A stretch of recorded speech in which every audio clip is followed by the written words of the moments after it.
The Washington Post is reporting on a scary situation unfolding in the Baltic States that's getting little to no coverage in the media. So they explain here, NATO defense ministers have agreed to send 4,000 troops to Poland and the Baltic States, Secretary General Jens Stoltenberg announced Tuesday.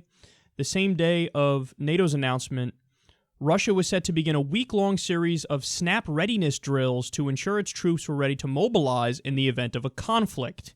Russia's drills come as dozens of NATO countries are participating in the largest military exercise in Poland since the end of the Cold War.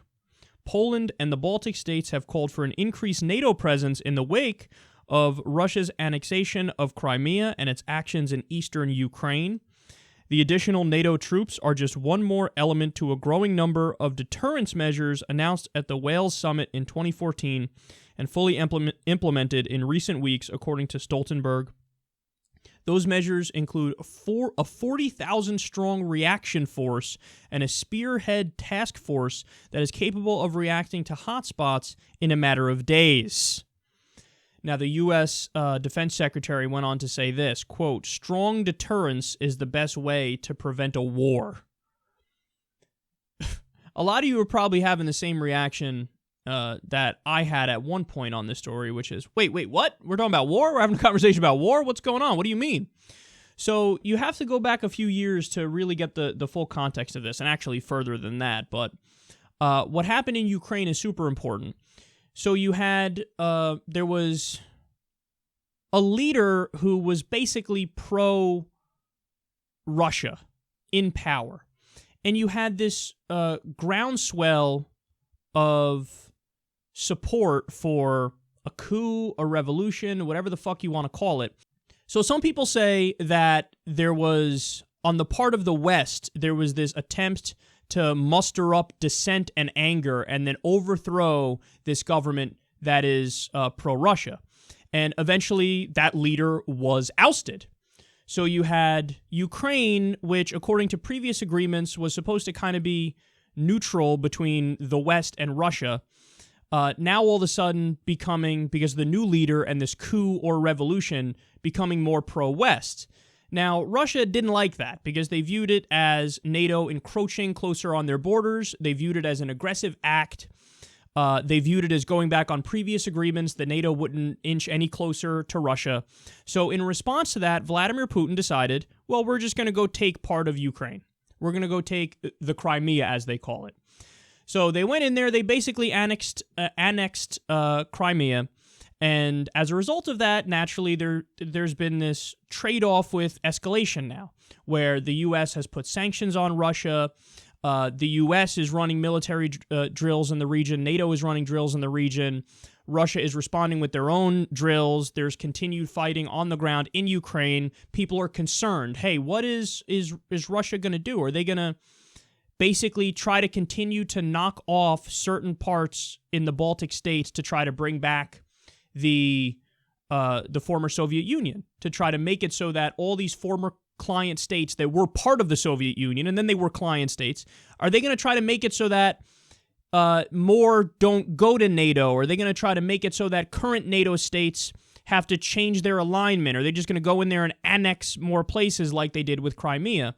And this has led to this gradual increase in fears, and the quote from the U.S. Defense Secretary scared me the most, because I think we're inching closer to war when they think they're moving us further away from war with their actions. So they say strong deterrence is the best way to prevent a war. No, you can do what you think is deterrence, but it's really escalation, and you can end up escalating yourself into a war where both sides don't even realize it, but we're at fucking war.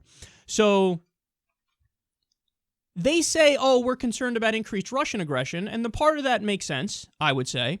But also, this is aggression also. They always view their actions, no matter what, as defensive by definition.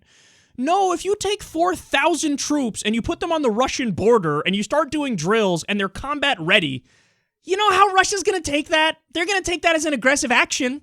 And then they're probably going to respond and up the ante, and then you respond and up the ante, and the next thing you know, we're in fucking World War III, and people in the U.S. are like, what the fuck just happened? What the fuck just happened? Now I'm supposed to go and fight to protect the Crimea in Ukraine? The fuck? So, this is bad. This is bad. You need to sit down and talk to your enemies. You need to work out what the problem is, what the difference is, what the issues are, because this really can get out of control, man. This can get out of hand. And if you were to sit down and have a conversation with Russia and with Vladimir Putin, I don't think, like, there's a lot of fear-mongering out there that he's as bad as fucking Hitler, which very few people are as bad as Hitler. I don't think Vladimir Putin is Hitler.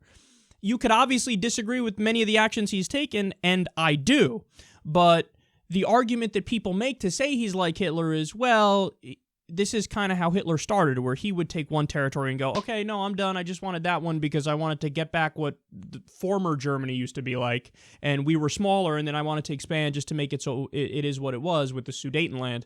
Oh, I just wanted to expand a little further, and then you just keep going, and then you try to take over the fucking world.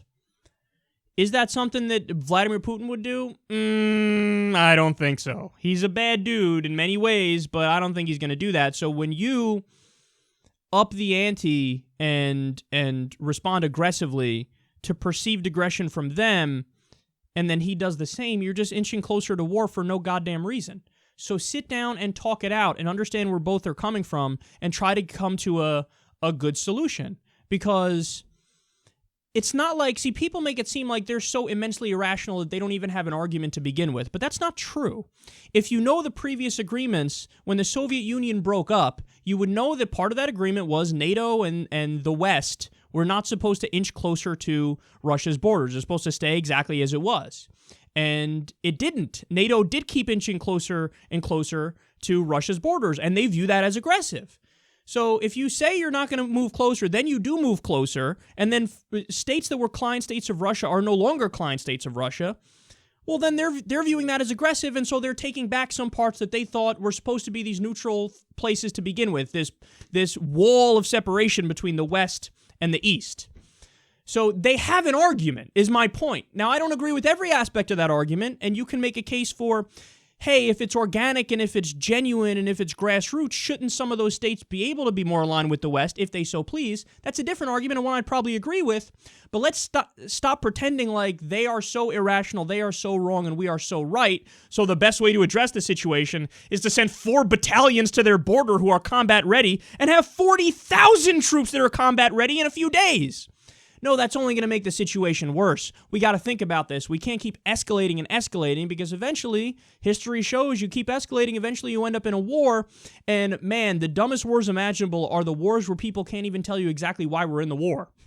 Like when you talk about World War II, it was obvious. You go, oh, this guy is a fucking lunatic. This guy is a madman. This guy is a crazy person. This guy wants to eliminate all people who aren't part of this perfect Aryan race. This guy's mental. So that war made sense. There are other wars that don't make sense. You go, hey, why are we in Iraq? I don't know. Saddam 9/11 something? No, there was no connection. Saddam weapons of mass destruction? No, there's no evidence of that. Saddam bad guy? Yeah, but there's a lot of bad guys. That's not a reason for a war. Do you want to be in another situation like that? But with Russia? Russia, not Iraq. A lot more powerful than Iraq. You want to do that? You want to inch towards that? It's hubris. It's hubris. We have to sit down. We have to talk to our enemies. We have to figure out a reasonable way to reform this or to fix this, I should say, because no, not everybody is Hitler.